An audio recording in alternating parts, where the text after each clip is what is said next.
Hello yes welcome to my work creative. ఈ రోజు అయితే మనం ఒక డిజైన్ ని రెగ్యులర్ డిజైన్ అండి. అది ఆల్మోస్ట్ అందరికీ తెలిసి ఉంటుంది, న్యూ డిజైన్. సో దాన్ని నెట్టెడ్ ప్యాటర్న్ లోకి ఏ విధంగా కన్వర్ట్ చేయాలో చూసేద్దామండి. ఎందుకంటే చాలా మంది ఇప్పుడు నెట్ అనేది ట్రెండీగా వచ్చింది. సో కొన్ని డిజైన్స్ కి నెట్ అడుగుతున్నారు, కొన్ని డిజైన్స్ లేనివి ఉన్నలాగా పెట్టమంటున్నారు, నెట్ ప్యాటర్న్స్ ఏమో ప్లెయిన్ గా పెట్టమంటున్నారు. సో ఇలాంటి అప్పుడు కన్ఫ్యూజన్ అవుతుంది.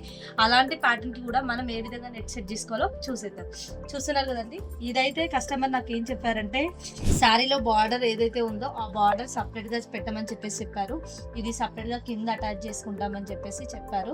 సో అందుకని చెప్పేసి నేనైతే ఇది సపరేట్ గా పెట్టాను. క్లాత్ వాళ్ళు తీసుకుని వచ్చారు. కింద నెట్ అయితే ఇది బార్డర్ కలర్ కి కాంబినేషన్ సెల్ఫ్ తీసుకుందామని చెప్పేసి అనుకున్నాము మేము కస్టమర్స్. ఎందుకంటే గ్రే కలర్ ఉంది, గ్రే కంటే కూడా ఇదే బాగా ఎలివేట్ అవుతుంది అన్న థాట్ తో సెల్ఫ్ నెట్ లో కొంచెం డార్క్ షేడ్ అయితే తీసుకున్నాము. సో బ్యాక్ ఇదైతే డిస్ప్లేలో చూస్తున్నారు కదండి, డిజైన్ అయితే నెట్ డిజైన్ కాదు, నార్మల్ ప్లెయిన్ డిజైన్. స్టిచెస్ కూడా అన్ని కంటిన్యూషన్ స్టిచెస్ ఉన్నాయి. నేను కూడా ఈ డిజైన్ అయితే పర్చేస్ చేశానండి. కంటిన్యూషన్ స్టిచెస్ అంటే ఇప్పుడు ఏదైతే ఇక్కడ కింద అండర్లైన్ చేస్తుందో, ఈ అండర్లైన్ చేసిన తర్వాత ఈ లైన్స్ ఉన్నాయి కదా, ఈ లైన్స్ అన్ని వేసుకుంటూ వెళ్ళిన తర్వాత మళ్ళీ పైకి వెళ్ళి ఇంకా రిమైనింగ్ లీవ్స్ కానీ ఈ అదర్ వర్క్ కానీ చేస్తుంది. సో మనమైతే ఇక్కడ డిజైన్లో మనం ఏం చేంజెస్ చేస్తున్నామంటే, ఇప్పుడు కింద బార్డర్ వస్తుంది, ఆ బార్డర్తో పాటు ఈ ఏరియా ఏదైతే ఉందో ఇదంతా స్కిప్ చేసేసి ఓన్లీ అండర్లైన్ మాత్రమే చేసి నెట్ ప్యాటర్న్ పెట్టేసి లోపలంతా కూడా నెట్ పైన ఈ లైన్స్ అనేది పెడుతున్నాము. పైన వచ్చేసి డిజైన్ యాజ్ యూజువల్గా వస్తుంది. సో లేట్ చేయకుండా చూసేద్దామండి. ఇప్పుడైతే నేనైతే స్టార్ట్ చేశాను డిజైన్ని. చూస్తున్నారు కదండి, నెట్ పెట్టాను, కింద డబల్ నెట్ పెట్టాను, దాంతోపాటు కింద ఫ్యూజింగ్ పెట్టాను. ఇంకా ఇది ఏదైతే ఉందో ఈ లెంత్ వైజ్గా నేను ఒక లైన్ అయితే తీసుకున్నాను. ఈ లైన్ తర్వాత నెక్స్ట్ వచ్చేసి ఇక్కడ నేను చూసానండి, ఇది వచ్చేసి పైన లైన్స్ అయితే వస్తుంది. మీకు కూడా చూపిస్తాను చూడండి.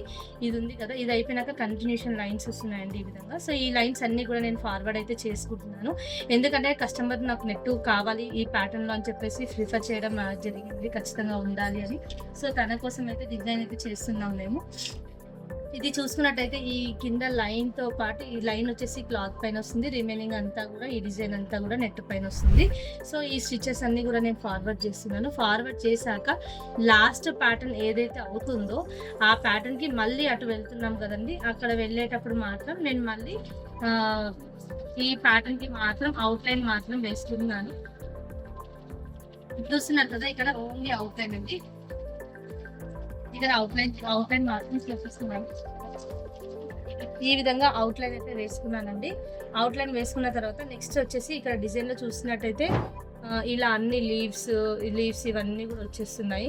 సో ఇది కంటిన్యూషన్ డిజైన్ కాబట్టి మనం ఏం చేయలేకపోతున్నాం, అది ఆమె అడిగింది కాబట్టి నేను ఫార్వర్డ్ అయితే చేస్తున్నాను. ఈ విధంగా ఇది నాకు మిడిల్లో వచ్చేలాగా ఇది నెట్ ఉంది కదండి, ఈ ఏరియాలో అయితే నేను నెట్ పెట్టుకున్నాను. ఇక్కడ డార్క్ ప్లేస్ కనిపిస్తుంది కదా, ఈ డార్క్ ప్లేస్ అంతా కూడా నెట్.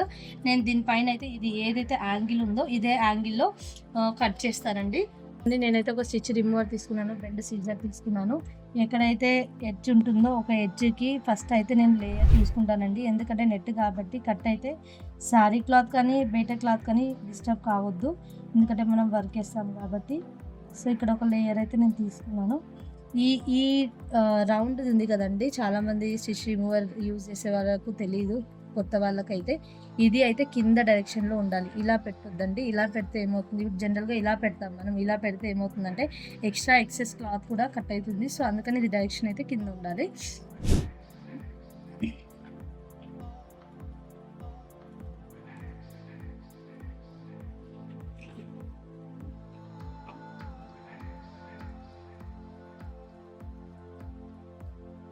ఫస్ట్ నేను లేయర్ అయితే చూసుకుంటున్నానండి.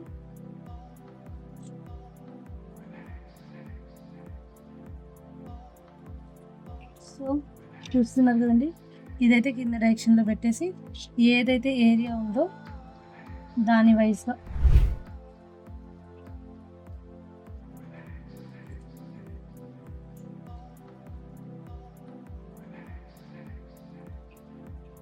కట్ చేసుకుంటున్నాను. ఈ బెండ్ సీజర్తో ఇక్కడ కార్నర్ కదండి, కార్నర్ అయితే ఒక జస్ట్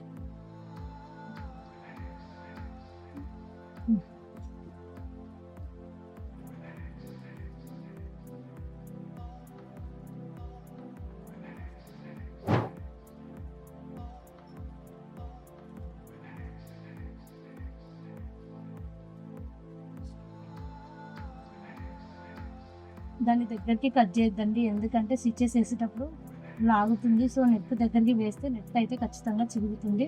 సో, ఆ ప్రాబ్లమ్ లేకుండా కొంచెం అయితే ఫ్యాబ్రిక్ నుంచి కట్ చేస్తే బెటర్.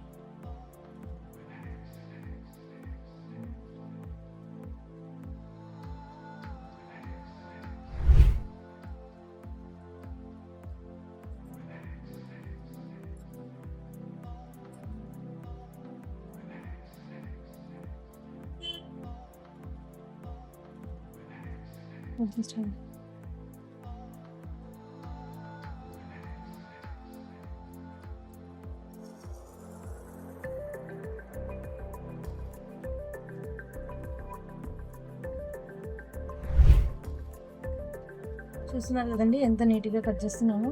సో, చేస్తుంటే మీకు కూడా ప్రాక్టీస్ అవుతుంది. ఈజీగా కట్ అయితే అవుతుంది.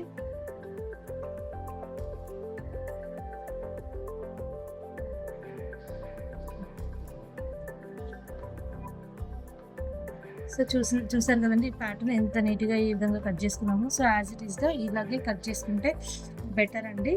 ఇది చూస్తున్నారు కదండీ ఈ షేప్ అయితే మనం యాజ్ ఇట్ ఈస్‌గా ఇదే షేప్‌లో అయితే తీసాము.